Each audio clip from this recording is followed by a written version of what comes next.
Anda kembali lagi di Money Talks bersama saya Anaka Wijaya. Dan untuk membahas seperti apa praktek sustainability di perbankan, kami sudah bersama dengan Ibu Francisca Wi selaku Direktur Compliance, Corporate Affairs, dan Legal CIMB Niaga. Ibu Francisca, apa kabar? Baik, terima kasih. Baik, Ibu, dalam CIMB Indonesia Awards 2024 kemarin, CIMB Niaga berhasil untuk mendapatkan award sebagai Excellence Bank Empowering Sustainability. Mungkin boleh disampaikan ke pemirsa, seberapa jauh CIMB Niaga ini melihat sustainability sebagai sebuah aspek yang penting, dan bagaimana perusahaan sudah mengadopsi sustainability sejauh ini? Bagi kita, CIMB Niaga memang sustainability merupakan satu hal yang penting sekali. Itu merupakan bagian dari strategi CIMB Group sendiri, ya CIMB Group. CIMB Niaga adalah bagian dari CIMB Group. Jadi di dalam keseharian kita, dalam operasional kita, di dalam berusaha, berbisnis, menghadapi nasabah, dan lain-lain, itu kami selalu menggunakan atau basis terhadap sustainability ini sendiri. Contohnya di dalam berusaha, ya, kita ada punya, di dalam sustainability kita punya 5 pilar. Nah, 2 pilar terutama adalah yang sehubungan dengan pertanyaan ini adalah bagaimana kita di dalam operasional kita, kesehari-harian kita ini melaksanakan, menjalankan sustainability. Contohnya, kita ini kan sebagai bank kita menggunakan listrik dan lain-lain. Bagaimana kita ini bisa mengurangi emisi yang kita gunakan di dalam usaha bisnis kita, di dalam keseharian kita. Jadi contohnya kita menggunakan solar panel sehingga mengurangi penggunaan listrik. Kemudian kita juga mengurangi kendaraan-kendaraan operasional kami. Kita mengubah cara juga berbisnis atau cara meeting kami misalnya contohnya. Dulu kita selalu kan karena kita CIMB Niaga punya banyak sekali cabang, kita selalu harus terbang dari kota sini ke kota sana, tetapi kita menggunakan sekarang sistem video call sehingga akan mengurangi masalah transportasi. Di dalam hal ini adalah kita bisa hemat yang namanya karbon. Banyak hal-hal secara kesehari-harian di CIMB Niaga ini sendiri memang kita rubah. Kemudian yang kedua, di dalam usaha berkelanjutan kita, di dalam menjalankan bisnis kita, tentunya kita sebagai satu perusahaan bank gitu ya, tetap kita juga memikirkan laba. Tetapi bagaimana kita mendapatkan laba tetapi tetap bertanggung jawab. Jadi dalam hal ini kami punya 2 strategi lah dalam bisnis ini, yaitu kita memaksimalkan dampak-dampak positif kita. Contohnya adalah bagaimana kita ini bisa memberikan produk-produk, ya, yang dapat menunjang nasabah-nasabah kami di dalam menjalankan keberlanjutan mereka. Atau kalau mereka mau bertransisi, ya, merubah cara usaha mereka menjadi lebih rendah karbon, nah kami dapat memberikan tunjangan tersebut, baik di dalam pendanaan maupun juga di dalam memberikan awareness dan advices and so on. Yang kemudian strategi kedua adalah bagaimana kita mengurangi dampak negatif itu sendiri. Nah, dalam hal ini memang CIMB Niaga itu melakukan yang namanya uji tuntas terhadap nasabah-nasabah kami. Kami lihat apakah nasabah-nasabah kami ini mempunyai masalah lingkungan atau mempunyai masalah-masalah sosial. Untuk itu kami, kalau nasabah kami memang ada masalah sosial atau masalah lingkungan, belum tentu dapat kami terima sebagai nasabah. Tetapi juga nasabah yang willing atau ingin memperbaiki, maka kami akan memberikan time lah, memberikan waktu bagaimana mereka dapat memperbaiki. Contoh, nasabah kami yang belum, nasabah kami kelapa sawit yang belum bersertifikat. Kami mohon kita minta mereka untuk bersertifikat ISPO atau RSPO di dalam waktu tertentu yang sudah kita perjanjikan antara kita dengan nasabah. Jadi ini mengurangi dampak-dampak negatif itu sendiri kami laksanakan di dalam usaha kami atau berbisnis dengan nasabah. Baik, lalu indikator-indikator seperti apa yang mungkin dijadikan tolak ukur untuk mengetahui proses keberlanjutan itu sendiri? Kami ini, ya, karena kita CIMB Group itu kita sudah mempunyai target bagaimana sustainability kami di 2002, sekarang ini udah sampai memasuki 2025. Dari 2025 sampai ke 2030 itu seperti apa gitu ya plan kami dalam sustainability ini sendiri. Nah, untuk itu kami setiap negara itu mendapatkan KPI atau target pencapaian terhadap sustainability ini. Nah, target yang ada di setiap negara itu diturunkan kepada kami individu. Jadi kita mempunyai KPI, setiap individu di CIMB Niaga ini kita diberikan KPI. target-target tertentu. Misalnya, berapa banyak sih produk yang harus kita launch ya di tahun ini? Berapa banyak sih sebenarnya yang kita harus bikin awareness, karena sustainability itu adalah merupakan perubahan mindset, di mana awareness itu satu hal yang sangat penting. Bagaimana kita bisa mengkomunikasikan ini kepada nasabah dan supaya nasabah-nasabah kami juga percaya pentingnya mengenai sustainability ini. Jadi berapa banyak sih sebenarnya awareness yang kita berikan. Kemudian berapa banyak sih karbon, ya kita tadi saya bicara bahwa mengenai operational kami sendiri pasti menghasilkan emisi karbon, bagaimana transportasi kita, penggunaan listrik dan lain-lain. Seberapa banyak kita diberikan KPI untuk dapat menurunkan karbon yang digunakan oleh niaga. Jadi karena kita mempunyai KPI tadi, target tahunan yang dimana diberikan kepada setiap insan yang ada di CIMB Niaga, kita pasti tahu ya bahwa akhir tahun ini kita mencapai target nggak ya, begitu sih.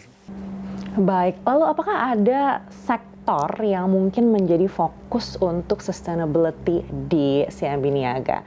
Dan seperti apa contoh proyek-proyeknya? Kita sebenarnya tidak membatasi ya sektor-sektor apa saja. Jadi kita terbuka terhadap sektor-sektor yang memang menunjang sustainability ini sendiri.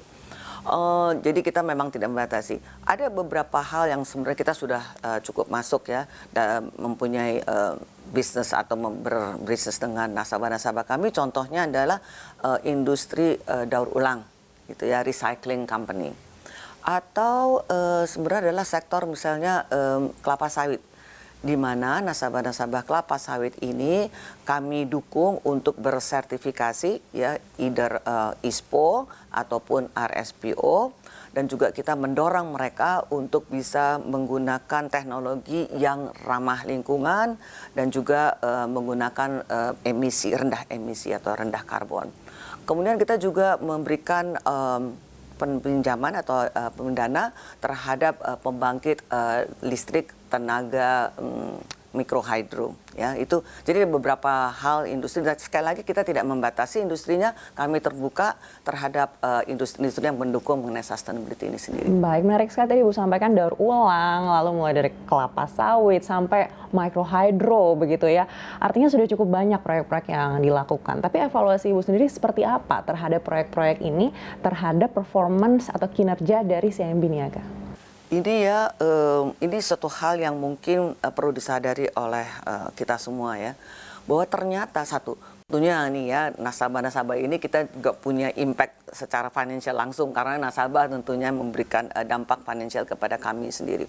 Kedua juga ternyata ya, kami melihat NPL atau non-performing loans, mereka dibandingkan dengan nasabah-nasabah yang tidak melakukan transition atau masih belum percaya atau sebelum menjalankan yang namanya keberlanjutan, ternyata performance dari nasabah-nasabah kami yang menjalankan sustainability itu jauh lebih baik. Jadi NPL-nya kalau kita bandingkan dengan NPL nasabah-nasabah yang belum bertransition ini, nasabah-nasabah yang sudah menjalankan sustainability itu NPL-nya jauh lebih rendah. Jadi itu tentunya juga membawa dampak positif langsung kepada kami, kepada bank. Di samping itu juga operasional kami itu sendiri. Tadi saya menyebutkan menghemat listrik ya, kemudian kita menggunakan solar panel. Terbukti ya, penggunaan solar panel itu bukan hanya kita mikir ternyata mengenai rendah emisi karbon, tapi ternyata juga secara financial itu lebih hemat karena kita menggunakan surya ya. Jadi itu juga penghematan operasional kami terhadap langsung ya financial kami. Jadi kemudian dampak reputasi. Ya, tentunya dengan adanya kami yang sangat aktif di dalam sustainability ini, reputasi kami itu membaik, kita terima award ya. Contohnya kita menerima award banyak sekali. Kemudian juga kita melihat adanya tawaran-tawaran dari investor kami, di mana investor menawarkan dana murah kepada CIMB Niaga untuk dapat menyalurkan dana-dana ini kepada nasabah-nasabah kami. Jadi kami mendapatkan tawaran dana murah, baik dari United Nations, dari AFC, ADB, dan lain-lain. Ini juga tentunya berdampak positif langsung kepada kami. Di samping itu juga, memang kalau saya lihat, contoh saham ya, saham kami juga nilainya meningkat terus dibandingkan setiap tahun meningkat terus. Tentunya tidak tidak terlepas dari adanya bagaimana kami menjalankan sustainability ini. Baik, tadi memang Ibu sudah sampaikan sebenarnya tidak ada sektor spesifik begitu ya untuk sustainability ini. Tapi apakah ada sektor yang saat ini tengah disasar oleh CIMB Niaga yang mungkin sebelumnya belum tersentuh? Jadi gini, CIMB Niaga ini tentunya mendukung mendukung pemerintah. Pemerintah sendiri sudah mempunyai target untuk net zero di tahun 2060 yang ada di dalam dokumen mereka ya INDC. Kemudian di situ juga mereka menyebutkan ya sektor-sektor apa saja sih yang dapat mendukung program pemerintah ini, ya pertanian dan lain-lain. Nah, kami tentunya terbuka, dan karena kami mendukung program pemerintah ini, kami membuka terhadap sektor-sektor tersebut, yaitu misalnya sektor perkebunan, pertanian, kemudian sektor juga mengenai ketenaga listrikan dan lain-lain. Di samping itu, CIMB Niaga sendiri bersama-sama dengan CIMB Group itu punya suatu program yang namanya dekarbonisasi. Kalau kita ngomong selalu yang namanya CIMB Niaga karena kita mendukung sustainability, berarti kita mengurangi atau tidak lagi memberikan pinjaman kepada nasabah-nasabah dengan emisi tinggi, tapi tidak begitu ya. Kami itu yang punya ada namanya program dekarbonisasi, artinya portfolio dari nasabah-nasabah ini tetap berada di CIMB Niaga, bahkan jika mungkin lebih lagi gitu ya. Tetapi kita minta mereka atau bekerja sama dengan mereka untuk mengurangi intensitas dari karbon itu sendiri atau intensitas dari emisinya mereka. Itu banyak jalan yang bisa dijalankan ya. Dan dalam ini adalah industri misalnya semen, kemudian perkebunan sawit misalnya, kemudian oil and gas, ya, kemudian juga ada real estate gitu ya. Jadi industri-industri ini ya kemudian kita bekerja sama untuk bisa menurunkan intensitas emisi. Ini masih terbuka sekali. Jadi kalau tanya ini ya kami akan terus berfokus ya terhadap nasabah-nasabah kami ini tersebut. Baik, karena